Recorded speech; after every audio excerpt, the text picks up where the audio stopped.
दोस्तों नमस्कार। आज बहुत ही गंभीर मुद्दे पर मैं आपसे चर्चा कर रहा हूं। किसान की जब बात आती है तो हर व्यक्ति चाहता है कि किसान का भला हो, किसान की आमदनी बढ़े। उसके लिए देश की जनता करीब 15 से 20 हजार करोड़ रुपए हर साल एग्रीकल्चर रिसर्च पे खर्च करती है। और साथ ही हम ये चाहते हैं कि देश में खाद्य सुरक्षा मजबूत हो, हमारे जो खाने की चीजें हैं उसमें हम आत्मनिर्भर हों। लेकिन स्थिति क्या है? स्थिति यह है कि करीब 70% खाने का तेल हम आयात करते हैं। दालों के दामों को कंट्रोल करने के लिए हमें दालों का आयात करना पड़ता है।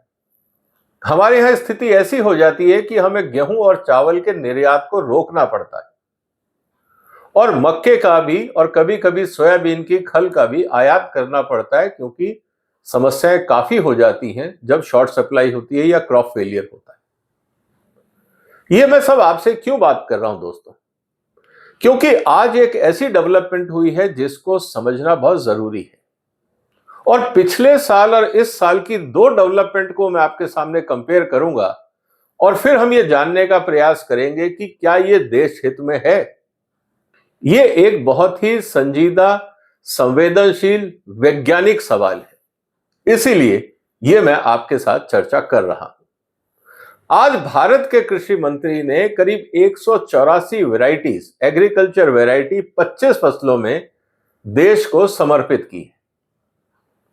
अब इसका क्या होगा, इसको समझने से पहले पिछले साल क्या हुआ था हम इसको समझ लेते हैं। इसीलिए दोस्तों, इस पूरी चर्चा को देखने के लिए इस वीडियो को अंत तक देखिएगा और जो वैज्ञानिक तथ्य मैं आपके सामने रख रहा हूं उनमें आपके विचार भी मुझे जानना जरूरी है।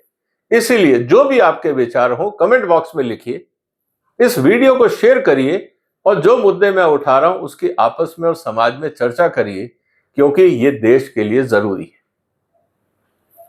पहला सवाल यह है दोस्तों कि 2024 के अंदर मोदी साहब ने 109 वैरायटीज लॉन्च की थी। यह कहा था कि टू बूस्ट इंडियन एग्रीकल्चर।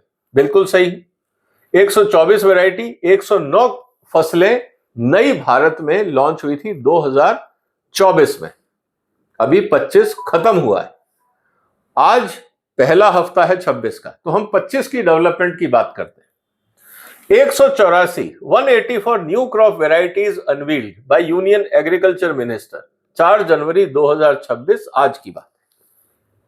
अब सवाल इस बात का है कि पिछले साल प्रधानमंत्री जी ने 109 वैरायटी लॉन्च करी, इस बार कृषि मंत्री ने 184 वैरायटी लॉन्च करी।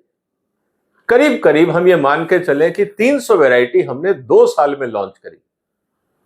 मतलब हर दूसरे दिन एक नई वैरायटी हम किसानों को दे रहे हैं।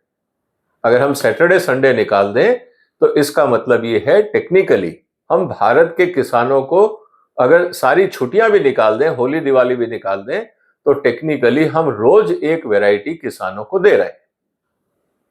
तो क्या किसानों की हालत सुधर गई? क्या देश खाद्यान्नों में आत्मनिर्भर हो गया? क्या तेलों में आत्मनिर्भर हो गया? क्या दालों में हो गया? क्या महंगाई कंट्रोल हो गई? क्या किसानों की आमदनी बढ़ गई? क्या हम एक्सपोर्ट में वर्ल्ड क्लास प्रोडक्ट बनाकर दुनिया को दे रहे हैं? यह गंभीर सवाल है। तो सवाल इस बात का है कि इतनी सारी जो वैरायटीज रिलीज होती हैं, इनका होता क्या है? यह जाती कहां है? कितना पैसा, हजारों करोड़ रुपए हम इन वैरायटीज पे लगाते हैं, तो फिर ये जाती कहां है? और दूसरा बड़ा सवाल, क्या इनकी जरूरत है? सबसे इंपॉर्टेंट मुद्दा तो ये बनता है। दूसरी तरफ अगर हम कंपेयर करें कि अमेरिका, चाइना, ब्राजील जो एग्रीकल्चर में काफी बड़ा हस्तक्षेप रखते हैं, दुनिया में एक्सपोर्ट करते हैं, वहां कितनी वैरायटीज रिलीज होती? आपको जान के ताजुब होगा, वहां पे मुश्किल से 10-15 वैरायटी ही लॉन्च होती। कारण हम यहां 300 की बात करते हैं, वो 30 भी नहीं करते। तो कौन समझदार हुआ, हम या वो? किसकी रिसर्च कैपेबिलिटी ज्यादा है, हमारी या उनकी? एग्रीकल्चर में कौन आगे, वो या हम? किसान की आमदनी पर एकड़ वहां ज्यादा है या यहां? इस बात को समझना बहुत जरूरी है। इसीलिए आज की चर्चा महत्वपूर्ण है। तो बेसिक सवाल यह है कि क्या इससे किसान को फायदा होगा। इसी मुद्दे पे आज हम चर्चा करेंगे। सबसे इंपॉर्टेंट बात क्या है? Large number of crop variety release is a weak often misleading indicator of agriculture और ब्रीडिंग सिस्टम परफॉर्मेंस। जितनी ज्यादा वैरायटी निकलती है इसका मतलब यह नहीं है कि आपका एग्रीकल्चर सिस्टम मजबूत है। यह मैं क्यों कह रहा हूं? एक अंतरराष्ट्रीय कॉन्फ्रेंस के अंदर मेरे से किसी एक विदेशी वैज्ञानिक ने पूछा था कि are you really serious about agriculture research? आप विदेशी कंपनियों को आने क्यों नहीं देते? क्योंकि आप तो रिसर्च में सीरियस नहीं हो।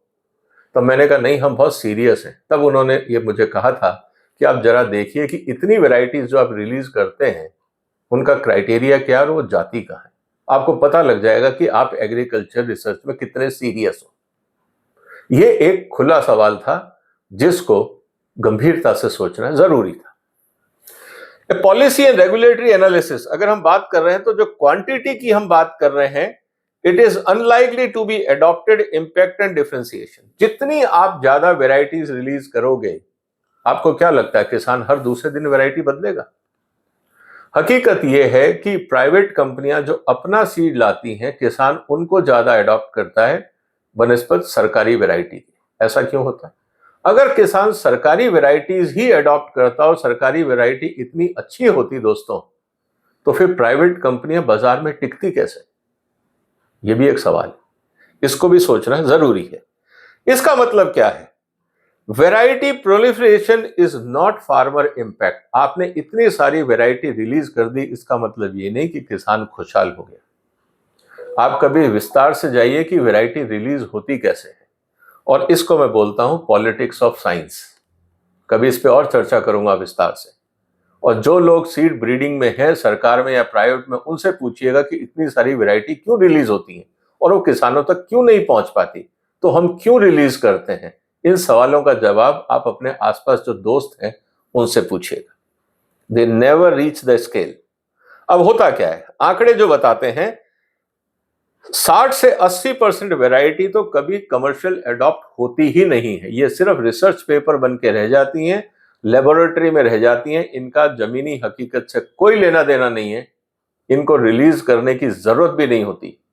लेकिन क्योंकि जो भी साइंटिस्ट रिलीज करता है उसको कोई ना कोई इंसेंटिव जरूर होगा ये बताने के लिए कि उसने एक बहुत अच्छा काम किया, चाहे वो एवरेज काम हो, लेकिन नई वैरायटी के नाम पे रिलीज होना जरूरी है। इससे किसी ना किसी सिस्टम का बेनिफिट होता होगा, तभी ऐसे होता है। 5 से 10% जो वैरायटीज हैं वो मुश्किल से 1 से 2% किसान अडॉप्ट करते हैं। इस बात को समझिए। 80% तो होती ही नहीं है।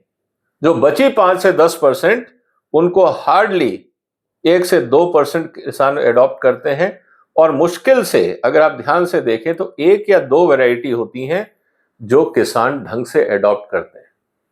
आप एक आंकड़ा उठा के देख लीजिए, बासमती में आज तक कितनी वैरायटी लॉन्च हुई और किसानों ने कितनी अपनाई। गेहूं में कितनी वैरायटी लॉन्च हुई, किसानों ने कितनी अपनाई। मक्के में कितनी रिलीज हुई और किसानों ने कितनी अपनाई।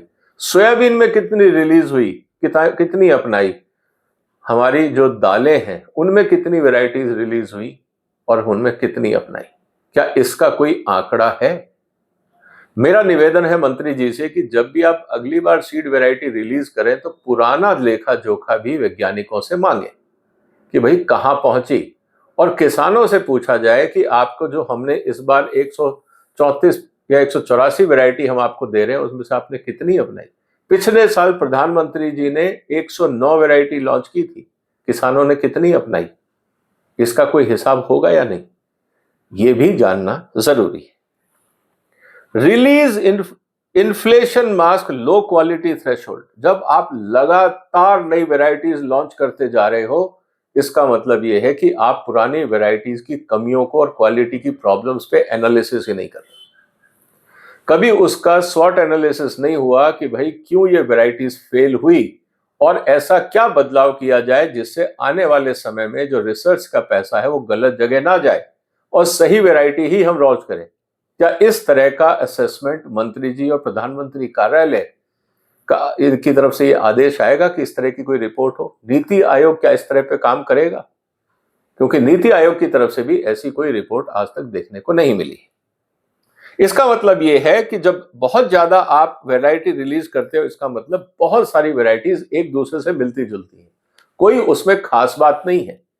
बहुत ही माइनर चेंजेस होंगे, वर्चुअली सिमिलर होंगे, ज्यादातर जिसको कहा जाता है मी टू कैटेगरी। एक यूनिवर्सिटी ने यहां अडॉप्ट करी, दूसरे ने दूसरी में, तीसरी, हर यूनिवर्सिटी ने उसी चीज को अलग नाम से रिलीज कर दिया। क्या आप उसको वैरायटी रिलीज करोगे? क्यों ऐसा होता है? क्यों कोऑर्डिनेशन नहीं है ताकि देश के रिसोर्सेज का हम बचाव कर सके? इससे यह भी पता लगता है कि जो हमारे ब्रीडिंग प्रोग्राम है वो फ्रेगमेंटेड है, उनमें कोई कोऑर्डिनेशन नहीं है। यह बात भी समझनी होगी। इसका मतलब यह है कि जब हम ब्राजील और यूएस की बात करते हैं तो few varieties but high impact, वहां यह देखा जाता है कि यील्ड कितनी है। हमारे यहां जितनी भी वैरायटीज रिलीज हुई, क्या हम एक्सपोर्ट ओरिएंटेड बन पाए? क्या हमारी क्वालिटी वर्ल्ड क्लास हो पाई? हकीकत कुछ और है, व्यापार कुछ और बोलता है, बाजार कुछ और बोलता है और साइंटिफिक रिसर्च कुछ और बोलती है। दोनों में तालमेल ही नहीं है और देश का पैसा खड्डे में जा रहा है। वहां पे जो फोकस है ना, वो है रिप्लेसमेंट रेट पे, कि किसान कितनी जल्दी से नई अच्छी वैरायटी को अपनाता है। फोकस उस पे है, ना कि नंबर ऑफ वैरायटीज रिलीज होने पे। क्या भारत सरकार को इस तरह की पॉलिसी नहीं बनानी चाहिए? इस पे भी एक विचार का मुद्दा है। जब आप बहुत ज्यादा वॉल्यूम की बात करते हैं ना दोस्तों, तो वो बेसिकली ये बताता है कि आपका जो वैरायटी रिलीज का कानून है ना, वो लचर है। वहां इनोवेशन नहीं है, वहां खानापुरी। क्या इनोवेशन के नाम पे खानापुरी देश और किसान के हित में है? सवाल ये भी। Genetic redundancy increases systemic risk. जब आप बहुत सारी वैरायटीज एक सी लॉन्च करते जाएंगे तो क्या होगा? सिमिलर पेरेंटल लाइन होगी, नैरो जेनेटिक डाइवर्सिटी होगी, और जब बीमारी लगेगी तो इररिस्पेक्टिव ऑफ विच वैरायटी सब में लगेगी, क्योंकि सबका जीन पूल और जेनेटिक प्रोफाइल ऑलमोस्ट सिमिलर है। वैरायटी जब बदलती है तो ये एक नेचुरल बैरियर पैदा करती है डिजीज में। इसीलिए कहा जाता है कि मोनोकल्चर नहीं होना चाहिए, डाइवर्सिफाइड एग्रीकल्चर जरूरी है, बायोडाइवर्सिटी जरूरी है। लेकिन आप वैरायटी के नाम पे अगर सिमिलर क्रॉप ही रिलीज करते जाओगे तो फिर खतरा बहुत गंभीर हो जाता है। इसका एग्जाम्पल हमारे सामने है। जो व्हीट रस्ट की प्रॉब्लम है, मेज की प्रॉब्लम है, राइस ब्लास्ट की प्रॉब्लम है, ये इसीलिए है कि जितनी भी नई वैरायटीज आ रही हैं वो सिमिलर है। इसका मतलब क्या है दोस्तों? इसका मतलब बहुत सिंपल है कि many genetic varieties and genetic resilience में कहीं कोई लॉजिक नहीं है, they are similar. Market confusion और फार्मर्स मिसट्रस्ट। जब आप इतनी ज्यादा वैरायटी रिलीज करते हैं तो किसान के लिए समस्या ये है कि पिछली बार तो प्रधानमंत्री जी ने 104 वैरायटी रिलीज की थी, हम उसको सही माने, हमने अभी तक उनको परखा नहीं है, आपने 184 और रिलीज कर दी। किसको सही माने हम? पहले वाली सही थी या ये सही थी, या पहले वाली खराब थी और ये बेहतर है? प्रधानमंत्री जी ने रिलीज करी उसको एक्सेप्ट करें, या जो मंत्री जी ने रिलीज करी उसको एक्सेप्ट करें? एज ए किसान मैं तो कंफ्यूज हूं, क्योंकि वैरायटी का रिजल्ट तो आएगा इस साल 2 साल बाद, जब उसको एडॉप्शन होगा, 1-2 फसल चलेगी। यहां तो फसल पूरी नहीं हुई, आपने एक वैरायटी और निकाल दी। किसान कहां जाए? इसीलिए हिंदुस्तान का किसान परेशान है कि हर आदमी मेरे साथ खिलवाड़ कर रहा है, मुझे सही जानकारी और तकनीक नहीं मिल रही है। इसका मतलब यह है कि सीड मार्केट क्लटर हुआ, कंफ्लिक्टिंग परफॉर्मेंस क्लेम है and difficulty for farmer to identify reliable option. ये चल क्या रहा है? ऐसा क्यों हो रहा है? अब सवाल इस बात का है दोस्तों कि आफ्टर ऑल करना क्या है? किसान की प्रॉब्लम, न्यू रिलीज वैरायटी का रिप्लेसमेंट नहीं, और इनोवेशन जो है वो स्टैग्नेंट हो जाता है क्योंकि किसान को भरोसा नहीं, और जितना पैसा है जो आईसीआर को मिलता है एग्रीकल्चर रिसर्च के नाम पे, उससे कुछ खास चीज निकल नहीं रही। तो सवाल अब इस बात का है, तो फिर इतनी वैरायटीज क्यों लॉन्च हो रही? क्या इसका कोई पैरामीटर नहीं होना चाहिए कि ये प्री डिफाइंड पैरामीटर है, जब तक इन पे ये वैरायटीज खरी नहीं होंगे इनको अप्रूवल नहीं दिया जाएगा, चाहे 10 साल लगे, 15 साल लगे, क्योंकि जो भी वैरायटी निकलेगी वो लॉजिकल होगी, उसकी नीड होगी, वो देश के हित में और किसान के हित में होगी। काउंटिंग करके वैरायटी बताना कि हमने 184 वैरायटी रिलीज कर दी, अपने आप में मजाक बन जाता है। Seed multiplication and distribution bottleneck, जब आप इतनी सारी वैरायटी बनाओगे तो मल्टीप्लाई कहां करोगे? हर सीड को मल्टीप्लाई कर। अगर 184 वैरायटीज हैं, 109 प्रधानमंत्री जी के, 300 वैरायटीज अगर आप सीड मल्टीप्लाई करोगे तो आपके पास मल्टीप्लीकेशन फार्म्स कहां है? और इतना बड़ा देश है, कितना सीड चाहिए, कौन सी वैरायटी का, इसका कहीं आंकड़ा है? कहीं कोई एस्टिमेशन है कि सीड प्रोडक्शन, आज प्राइवेट कंपनी इतना खर्चा करती है सीड में, उसके बाद भी वो मार्केट की नीड पूरी नहीं कर पाती, क्योंकि उनको अक्सर ये लगता है कि उनके पास मल्टीप्लीकेशन ऑप्शंस कम है, जबकि उनके पास 2 या 3 वैरायटी होती हैं, तब वो मल्टीप्लाई नहीं कर पाते। यहां तो सरकार 300-300 वैरायटी लॉन्च कर देती है, मल्टीप्लाई कैसे करेंगे, कहां करेंगे? इसका मतलब इस वैरायटी का कोई मतलब नहीं है, ये सिर्फ रिसर्च पेपर, प्रमोशन और इंक्रीमेंट के लिए छापे जाते हैं। प्रधानमंत्री जी और कृषि मंत्री जी को इस बात को ध्यान से देखना चाहिए कि क्या हमने एग्रीकल्चर रिसर्च को इतना हल्के में लेना शुरू कर दिया? इसको देखना गंभीरता की बात है। सबसे इंपॉर्टेंट बात क्या है? जब वैरायटी जो है वो ब्रीडर फाउंडेशन सर्टिफाइड सीड तक नहीं जाएगी, प्राइवेट सेक्टर पार्टिसिपेशन नहीं होगा और एक्सटेंशन और डेमोन्स्ट्रेशन नहीं होगा, वो वैरायटी कभी अडॉप्ट होगी नहीं। और ये करने के लिए जब आप वैरायटी रिलीज कर रहे हो तो आपने क्या ये इकोसिस्टम डेवलप किया? और नहीं किया तो फिर रिसर्च के नाम पे पैसा क्यों वेस्ट किया गया? इसको भी समझना जरूरी है। A system releasing 500 varieties but scaling 20 is inefficient, क्योंकि पैसा लगा 500 पे, काम आई 20, तो 4% के फायदे के लिए 100% का नुकसान करना पैसे का, क्या ये उचित है? इसके अलावा जो वैरायटीज हम लॉन्च कर रहे हैं, एम्पेरिकल एविडेंस क्या है? High variety release countries do not necessary so high yield. आपने बहुत ज्यादा 300 वैरायटी रिलीज कर दी, क्या एवरेज प्रोडक्शन बढ़ गया? किसान की आमदनी बढ़ गई, प्रोडक्टिविटी बढ़ गई, कॉस्ट ऑफ प्रोडक्शन कम हुआ? आप CACP का डेटा उठा के देख लीजिए, हर साल हम वैरायटीज रिलीज कर रहे हैं, लेकिन हर साल कॉस्ट ऑफ प्रोडक्शन बढ़ रहा है, यील्ड स्टैग्नेंट है। तो ये रिसर्च का क्या मतलब है? मुश्किल सवाल है, आंसर जरूरी है। इसका मतलब यह है कि जो यील्ड गेन है वो एडॉप्शन रेट, ट्रेड रिलेवेंस और रिप्लेसमेंट स्पीड पर डिपेंड करता है, ना कि नंबर ऑफ वैरायटी पे। तो अगली बार जब मंत्री जी के पास ये रिलीज वैरायटी की इनॉग्रेशन के लिए या फंक्शन के लिए इनविटेशन आए, तो मुझे लगता है मंत्री जी को मना कर देना चाहिए। उनको पहले ये कहना चाहिए, पिछले साल जो मैंने रिलीज की थी उनकी परफॉर्मेंस लेके आई, बताइए कितनी रिलीज हुई। अगर वो नहीं हुई और इस बार जो वैरायटी है उनका कंपैरिजन करिए कि क्यों बेहतर है और कौन सी वैरायटी को आप रिलीज करोगे जिससे किसान का फायदा होगा। बस मैं वो 1 या 2 वैरायटी ही रिलीज करूंगा, ना कि मैं 400 की परमिशन दूंगा। अगर मंत्री जी टफ होंगे तो सिस्टम सुधरना शुरू होगा। अब सवाल इस बात का है, बाकी देश क्या करते हैं? वहां पे बहुत कम वैरायटीज रिलीज की जाती हैं, लेकिन बहुत तेजी से एडॉप्शन होता है, क्योंकि वो टाइम टेस्टेड वैरायटी होती है। वहां पे हर तरह से उसको परखा जाता है और फिर किसानों को दिया जाता है कि अब आप ये करिए, ये फायदा आपका होगा। ये बाजार के हिसाब से हमने डिजाइन की है, ना कि साइंटिस्ट के हिसाब से, क्योंकि साइंटिस्ट की जरूरत और बाजार की जरूरत में फर्क होता है। लेकिन किसान को तो फसल साइंटिस्ट को तो बेचनी नहीं है, बाजार को बेचनी है, तो ध्यान तो उसका देना पड़ेगा ना।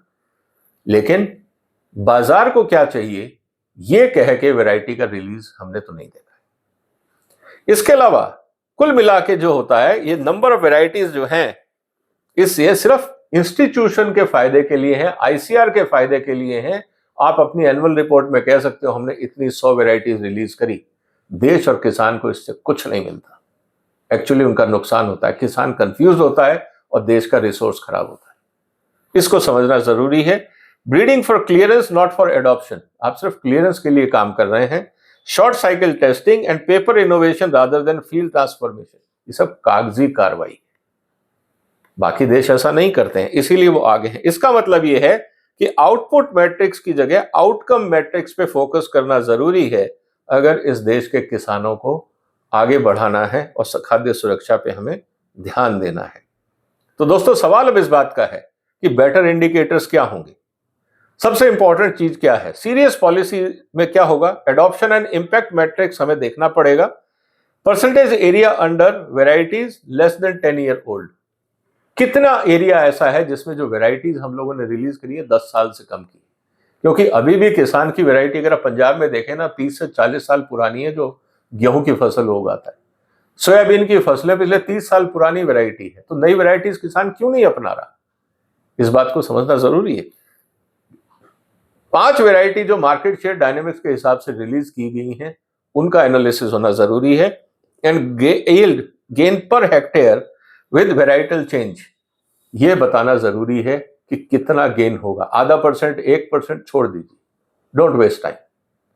आपको कम से कम 10% अगर गेन नहीं होता है प्रोडक्शन में, आप उस वैरायटी के अलावा बाकी वैरायटीज पे मत करिए, क्योंकि बाकी जो फ्लक्चुएशन है वो तो वेदर और वर्क ऑपरेटिंग कंडीशन के कारण भी आपको फर्क दिख सकता है। क्वालिटी एंड डिफरेंशिएशन, जो ट्रेड नोवेल्टी इंडेक्स है, new resistance and climate rate, ये डिफाइन होना चाहिए एडवांस में, और उस पे अगर ये वैरायटीज खरी उतरती हैं with pre determined international norms के हिसाब से, तभी आप उनको रिलीज करिए। Genetic distance from the existing variety, पुरानी जेनेटिक जो वैरायटी थी और जो नई जेनेटिक वैरायटी है, इनमें कितना फर्क है, ये क्राइटेरिया प्री डिटरमाइंड होना चाहिए, उस हिसाब से वैरायटी हो। And performance against across stability, environmental stability, ये जरूरी है। इसका मतलब ये है दोस्तों कि हमें time for breeding, seed multiplication and private sector अगर उस वैरायटी को अडॉप्ट नहीं कर रहा है और किसान अडॉप्ट नहीं कर रहा, तो उस वैरायटी का कोई मतलब नहीं। तो ये जानना भी जरूरी है। देखो, प्राइवेट सेक्टर का तो पैसा लगता है। सबसे बड़ा सवाल ये है कि जितनी वैरायटीज आती हैं उनको रिलीज करने से पहले मंत्री जी को यह कहना चाहिए कि आप ये सारी वैरायटीज प्राइवेट सेक्टर के सामने खोलो, किसान संस्थाओं के सामने खोलो, और उनको बताओ कि कौन सी कंपनी कौन सा बीज एडॉप्ट करेगी। जिन बीजों को प्राइवेट सेक्टर ने एडॉप्ट किया फॉर मल्टीप्लिकेशन और किसानों ने एक्सेप्ट किया फॉर यूज एंड मल्टीप्लिकेशन, सिर्फ उन्हीं को रिलीज करिए, बाकी सबको आप डस्टबिन में डाल दीजिए, क्योंकि उनका कोई मतलब नहीं है। उनको आप लाइब्रेरी में दे दीजिए या वापस भेज दीजिए कि ये वैरायटी अभी अपडेटेड नहीं है, इन और काम की जरूरत है। जब ये क्राइटेरिया मीट करेंगी तब हम रिलीज करें। डिसिप्लिन रिसर्च में बहुत जरूरी है। तो दोस्तों, कुल मिला के बॉटम लाइन क्या है इस पूरे खेल की? बॉटम लाइन ये है कि जब हम वैरायटी की बात कर रहे हैं, एक बात तो बहुत क्लियर है कि number of varieties are basically administrative activity, it is not a agriculture progress. आप 300 वैरायटी लॉन्च करिए। आज अगर पार्लियामेंट का आप स्पीच उठा के देखें मंत्री जी की, तो वो कहते हैं हमने कभी 65,000 वैरायटी से ऊपर रिलीज कर दी। 65,000 वैरायटी, इसका मतलब क्या है? हिंदुस्तान तो दुनिया की सबसे बड़ी एग्रीकल्चर महाशक्ति होना चाहिए था। हम कहां हैं? हम फूड सिक्योरिटी के लिए प्रॉब्लम में हैं। हमारे पास दाल नहीं है, हमारे पास तेल नहीं है, हमारे पास खल नहीं है, हमारे पास प्रोटीन की शॉर्टेज है। हमारे पास अगर कुछ है तो कुल मिला के वो है carbohydrate, wheat, rice, sugar cane और मक्का। इसके अलावा हमारे पास हर चीज की शॉर्टेज है। आप उठा के देख लीजिए हिंदुस्तान से एग्रीकल्चर एक्सपोर्ट कितना होता है और एग्रीकल्चर इंपोर्ट कितना होता है। आपको पता लग जाएगा कि हिंदुस्तान में एग्रीकल्चर की क्या स्थिति है। वो आंकड़े तो आपके सामने हैं, आप खुद उसको निकाल के देख सकते हैं।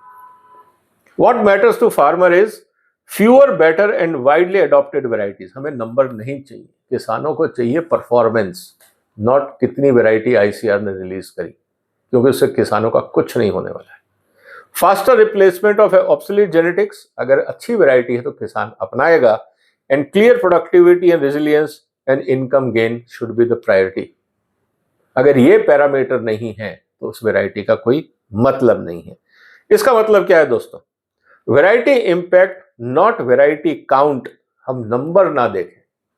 184 वैरायटी का एक एनालिसिस आना चाहिए मंत्रालय से कि कौन सी वैरायटी वर्ल्ड क्लास है और किन किन वैरायटी को एडॉप्ट करने से भारत एक्सपोर्ट कर पाएगा। अगर हम टेस्ट करना चाहते हैं तो बेंचमार्किंग इंटरनेशनल मार्केट होना चाहिए। डोमेस्टिक मार्केट में तो हर तरह के मैनिपुलेशन हम लोग कर सकते हैं, लेकिन अंतरराष्ट्रीय बाजार में तो वास्तव में एक्चुअल में मार्केट फोर्सेस काम करती है। वहां पे सरकार का मैनिपुलेशन, भारत सरकार का प्लस माइनस नहीं चल पाता है। इसीलिए अगर हम एक्सपोर्ट कर पाए तो वो वैरायटीज देश हित में मानी जाएंगी। And this should be the benchmark for performance. तो दोस्तों, किसानों के नाम पे इस देश में बहुत कुछ होता है, लेकिन क्या किसान का फायदा होता है? सवाल इस बात का है। आपको क्या लगता है, क्या हमें अपनी एग्रीकल्चर रिसर्च को दोबारा नहीं देखना चाहिए? क्या प्राइम मिनिस्टर कार्यालय को, नीति आयोग को और कृषि मंत्री जी को बैठ के कुछ नई नीति नहीं बनानी चाहिए जो देश के पैसे की बर्बादी को रोक सके, सही डायरेक्शन में जाए? हम नहीं कह रहे हैं कि एग्रीकल्चर रिसर्च पे पैसा कम कर दो, लेकिन सही दिशा में तो जाए, अकाउंटेबिलिटी तो हो, देश हित के बारे में भी तो सोचा जाए। साइंटिस्ट को promotion, increment, research paper, publication, सब कुछ अच्छी बात है, कोई बुराई नहीं, लेकिन देश का हित कब सुधरेगा? सवाल ये है। जो भी आपके विचार हो कमेंट बॉक्स में लिखिए, इस वीडियो को शेयर करिए। फिर मुलाकात होगी एक और महत्वपूर्ण मुद्दे के साथ। तब तक अपना ध्यान रखिएगा। फिलहाल वंदे मातरम।